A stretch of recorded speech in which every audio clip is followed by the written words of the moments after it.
Hello, welcome. My name is Ben Christopherson. We're here at the University of West London, and today I'm going to show you how to make use of some tempered chocolate to make some garnishes.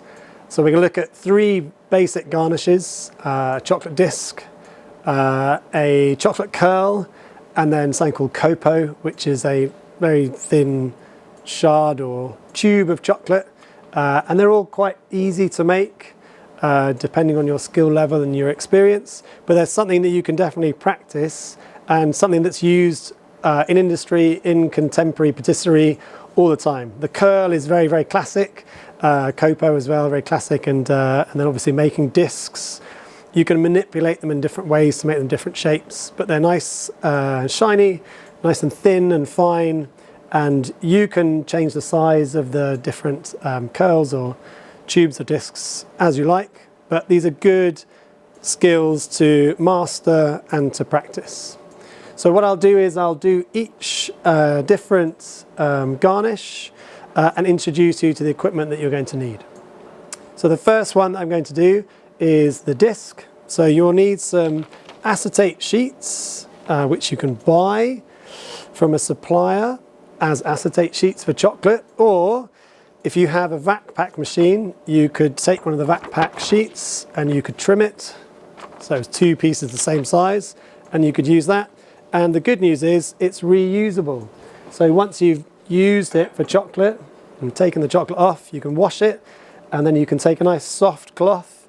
In this case, I've got a muslin cloth, and it's nice and soft, and one of the best things with chocolate. Or you could just use a blue cloth, which most kitchens has, or just some blue towel just to brush it off. Just make sure all the fibres have gone. And the advantage with using this type of plastic, flexible plastic, is the flexibility of the plastic is good to work with, but it's the shine on the plastic that will make the chocolate shiny and reflective. So if you set tempered chocolate on something shiny, when you demold it, the chocolate will be shiny. If you set tempered chocolate on something which is dull and matte, the end result will be dull and matte. Okay? So if you want it to be shiny, use something shiny and reflective. So acetate sheets or plastic sheeting, soft cloth, a rolling pin to spread the chocolate, and then a cutting ring. I've used a large cutting ring, 7.5, but you could use smaller and smaller and smaller, whatever shape or size it is that the piece of chocolate work is going on. So this would be good for an entremet or a petit gâteau, for example. Okay, so we've got my chocolate, which is at 31 degrees. So it's in the temperature range that we need to use it. And you can see the videos on tempering chocolate, either using the marble or table method or seeding. Just going to give the chocolate a little stir. So what I'm going to do is I'm going to deposit some tempered chocolate onto the marble, onto the plastic sheeting. I'm going to put the other one on top, and then I'm going to spread it using a rolling pin, so just like that, to get it nice and thin. Don't get it too thin, because the chocolate won't be able to take that very, very thin mold, and it will melt eventually and it will snap in your fingers. So obviously fine is really great, but too fine becomes unworkable. Too thick and the chocolate loses its appeal. It looks too clunky and too thick, and it's not great for a garnish. So you want to try and find that balance between unworkably thin and too thick and looking a little bit heavy on the patisserie.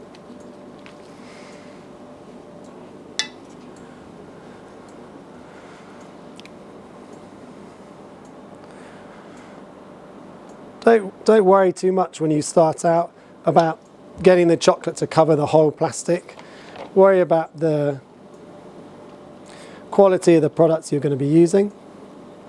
So take your rolling pin.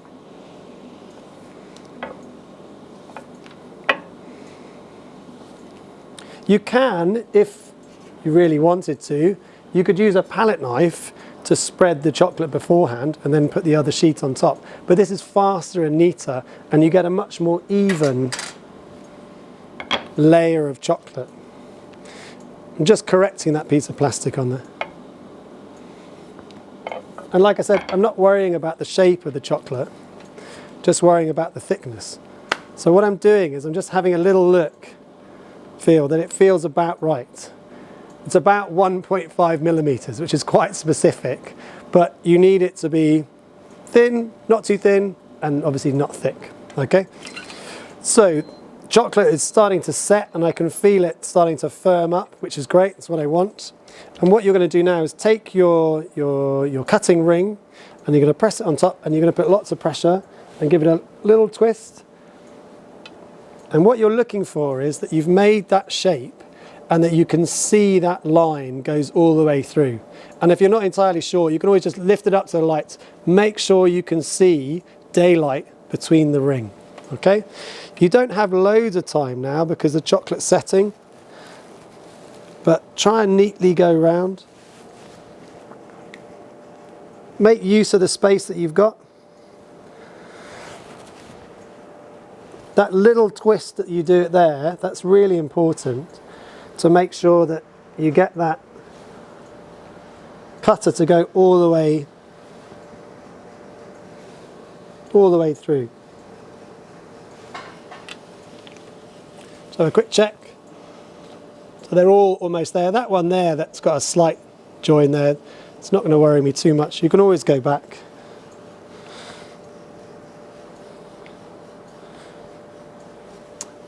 And then you've got a choice now. Do you want your disc to be flat or do you want it to have a slight curve? And if you want to have it to have a slight curve, what you'll do is you'll take your sheet and you're going to roll it up into the shape that you want the curve to have. The more aggressive the curve, the tighter the roll that you're going to do. And you can just take a piece of sellotape and sellotape it up. Or if you've got a really nice tube, you could just roll it into a tube, put it into a tube. Or you could have a nice flat disc, which is what I want today. So in order to keep it nice and flat, what you need to do is you need to press the chocolate between a board. Otherwise, as the chocolate sets, the cocoa butter crystals will firm and firm and firm up and they will flex like this. But that flex won't be equal amongst all the garnishes, it'll all be different. So keeping a board on top makes it completely flat, nice and neat, and they all look the same. And in patisserie, we love everything to be exactly the same. So the next garnish we're going to do is a classic curl, so a chocolate curl. Very useful for plated dessert or a piece de patisserie or a large entremet or a cake or a petit gâteau. Things you're going to need for that is you're going to need acetate strip. And this is widely available through suppliers and it does last quite a long time. You're going to need a small step palette knife, scissors, and obviously you'll need your tempered chocolate as well. You will also need some type of mould which has a flexed bottom. It doesn't really matter what it is. This tree mould is perfect for it. But yeah, if you've got one of those, great. You could use a tube. There's all sorts of things you can use. You could keep the tubes of cling film and you could use those to get a really tight curl or things like this a bit easier. You'll see in a second. So cut the acetate strip to the size you're going to want. What you want to do is cut one and then test when you do the curl that it sits nicely in the mould that you've got in that shape. And it's approximately the size that you want it to be. And then you can go from there. So cut your shapes and sizes. Try and get them all roughly the same size.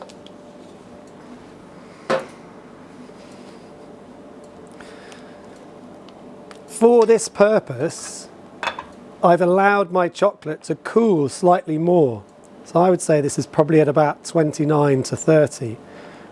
It's still in temper and I can still use it, but it's slightly more set, which is useful for me for this process because I don't want it to be too fluid, and you'll see why in a second.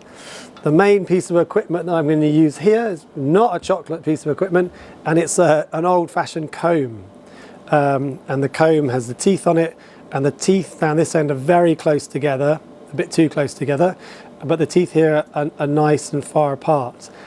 I tend to find with scrapers that have got indentations or teeth on them, they're too wide.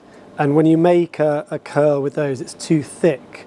You want it to be finer. And a comb that you can buy very inexpensively is sort of perfect, really. Okay, so that's the last bit of kit that you need.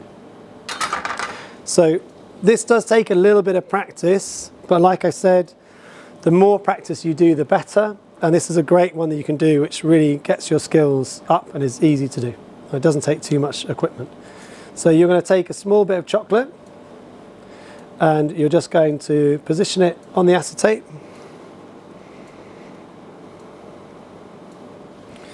And take your palette knife and just spread.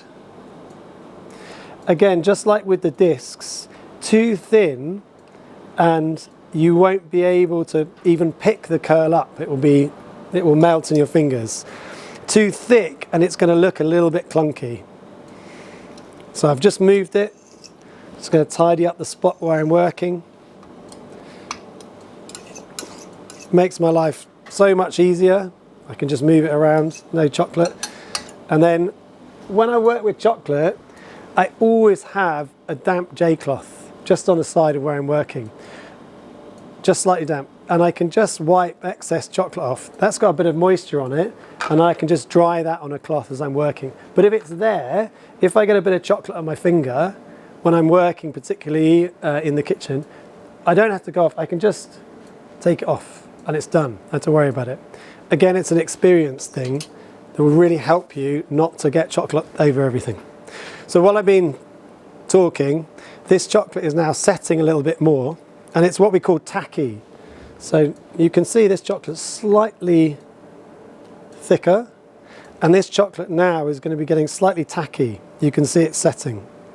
And that's important because when I scrape it, I want the chocolate not to reform. So it's key. So now I'm going to put the scraper, hairbrush, comb, and go one quick scrape. If you go slowly, you will naturally wobble. So the faster you go, the straighter the lines will be. So you can see you've got your nice straight lines, and the chocolate's firming up all the time. I'm doing this slowly, so it's got time to firm up.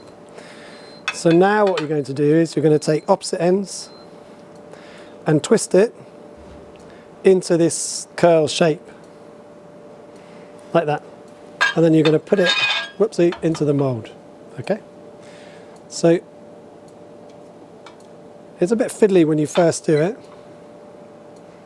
And once you've got it in the mould, you can sort of manipulate it a little bit. Make sure it's got the nice shape that you want. Like that. So we'll do that one again. Take your acetate sheet. I always do this with a chocolate just to move it, get the temperature the same. Make sure there's no bits of chocolate in there, little lumps that are forming. Try to get it on the acetate. Oh, also, there you go, there's a good example. Bit of chocolate, take it off. I've left this gap here. I've done that on purpose so that I can pick up the acetate. It's easier to move. So I can move it backwards a little bit, and then I can take it forwards. Try and get it as nice and neat as possible. Push that up, pick it up. So that's where the tag is really important. Takes one off.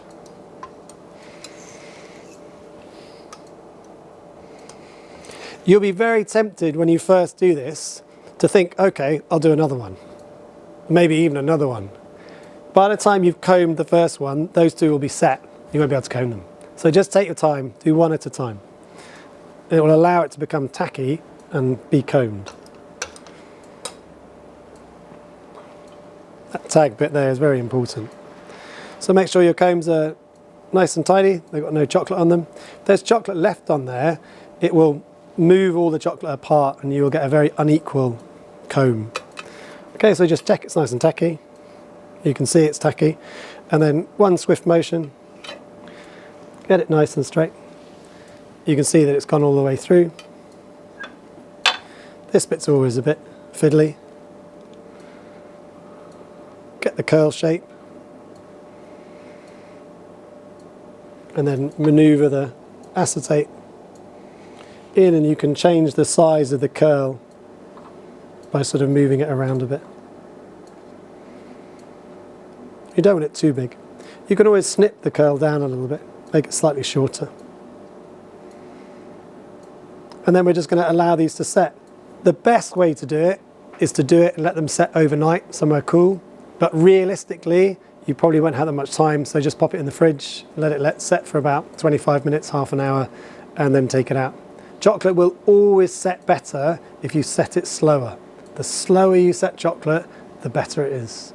If you try and rush chocolate to set in the fridge, it can cause problems like fat bloom, so the fat will show up on the structure of the chocolate, or the moisture from the fridge interrupts it a little bit, which is not what you want.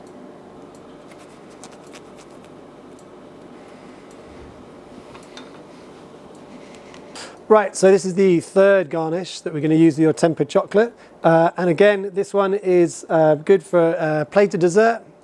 So it was very good for a plate of dessert, piece of patisserie, particularly a petit gâteau or something going on afternoon tea, or equally like a larger entremet.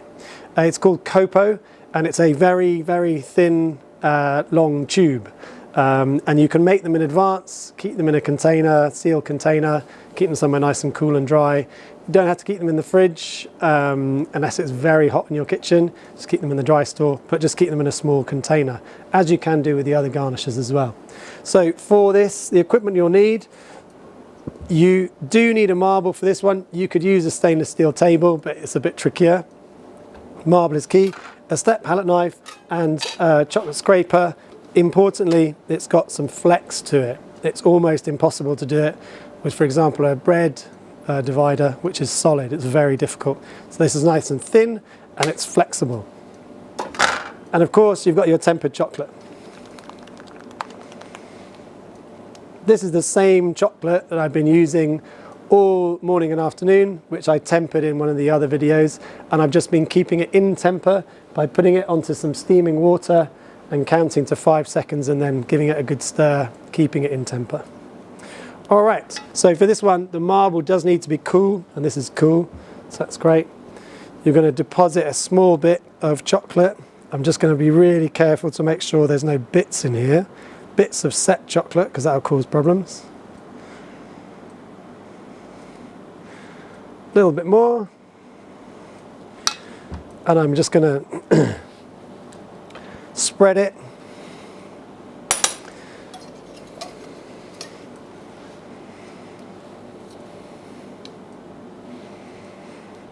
into a strip. And what I'm doing is I'm just going backwards and forwards, just making sure that it's nice and flat and even. I'm happy with that. That bit goes back in.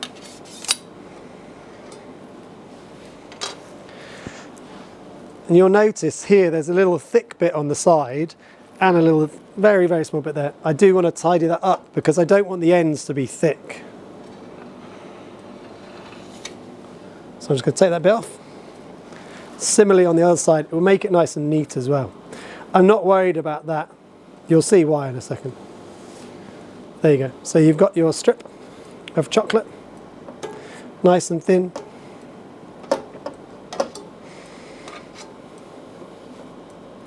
My trusty J cloth.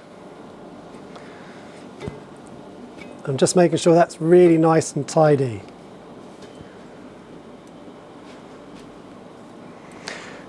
And I'm sort of slowing down here and just sort of taking it a little bit easy to allow this chocolate to start to set up.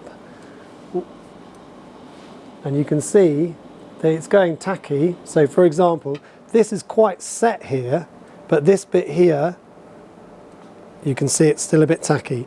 I need it slightly more set than that. Otherwise, as I push the chocolate, it won't curl round. It'll just build up on the back of the palette knife. So I'm just going to allow it to set. Just going to tidy it up a little bit by taking that bit off the end. So you've allowed the chocolate to set a little bit, and you can feel now that it's really getting quite firm, and it's at this sort of plastic stage. So it's still flexible, but it's not completely set. It's quite that sort of plasticky sort of stage. There's a small lip there, so what you can do is just run your hand down it just to soften it off slightly so that that end tapers off. And then what you're going to do is you're going to take your blade, your chocolate tool, and you're going to press a little bit, and you're going to push forward in that motion. And you need to do it quickly and sharply. So you come back a bit and press. Don't worry if some of them snap, that's fine. The quicker you do this, the more success you have. If you do it slowly, they won't be nice and straight. So I'll do it quite quickly.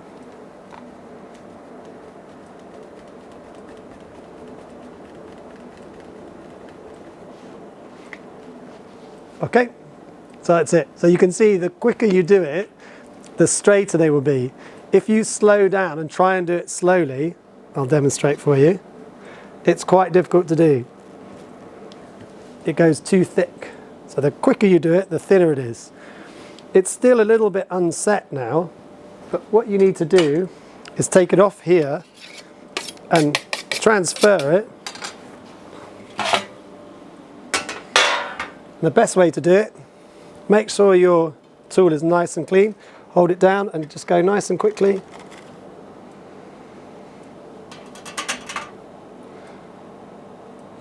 And then just put it somewhere nice and cool, and then they will all separate. And traditionally what we would do with any chocolate left over like this on the table is we would have one container of chocolate shards, which could be used for all sorts of things, garnishing the sides of some cakes, or we used to use it for hot chocolate once upon a time. So what you can do is take your palette knife and then that can just all go into the shards container, and if you need shards of chocolate, it's all there.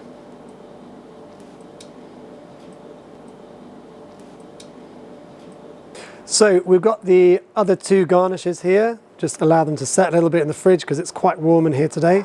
So we've got the curl, which we'll take a look at first. So you can see it's held its shape nicely in this entremet terrine mould. And you can see there's a bit of excess here, which depending on how big you want your curl, you can trim off or you can leave it on. I always leave it on rather than trimming it now, just because I can do that afterwards just with my fingers. They are very thin, so the less you handle it, the better. Your hands are quite warm. So there's that tag. So what I'm going to do is I'm just going to peel it off.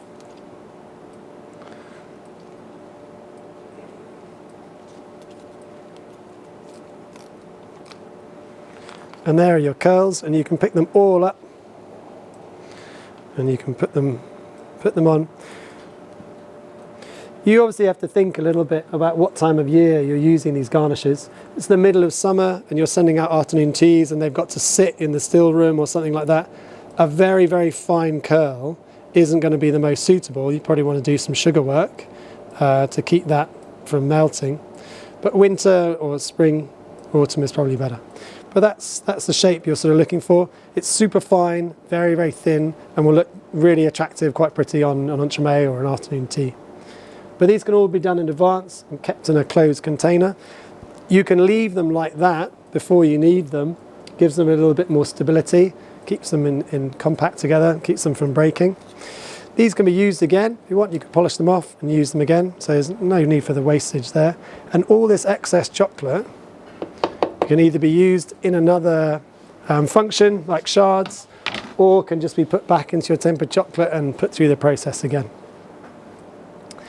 The second garnish was the plain disc that we did, and it's here. It's been sat in the fridge in between two boards to keep it nice and flat.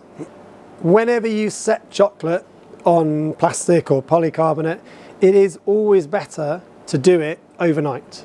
So if I was running a patisserie section or in a chocolate shop and I had to do this sort of work, I would do this work in one go, the garnishes, and then I would leave it overnight. And the reason is, the slower the chocolate sets in its tempered state, the more crisp it will be. The crisper the snap, and the more it will shine. So what you'll find is that if you take something out of the fridge straight away, the shine will be slightly duller than what it would be if you'd left it overnight. But anyway, here it is. So you can take the plastic off, and then you can just carefully break away the other parts. And the least you handle it, the shinier it will stay. Your fingerprints will always stick onto the chocolate. They will show up quite clearly. But what you've got is a very nice, very nice thin piece of chocolate with a nice flush edge. So it looks nice and neat and tidy. The great thing about this is These plastic sheets can be used time and time again. And the chocolate that I've got here just goes back into my bowl to be tempered again. That can just be washed off and used again, no problem. So you've got your curl, classic curl,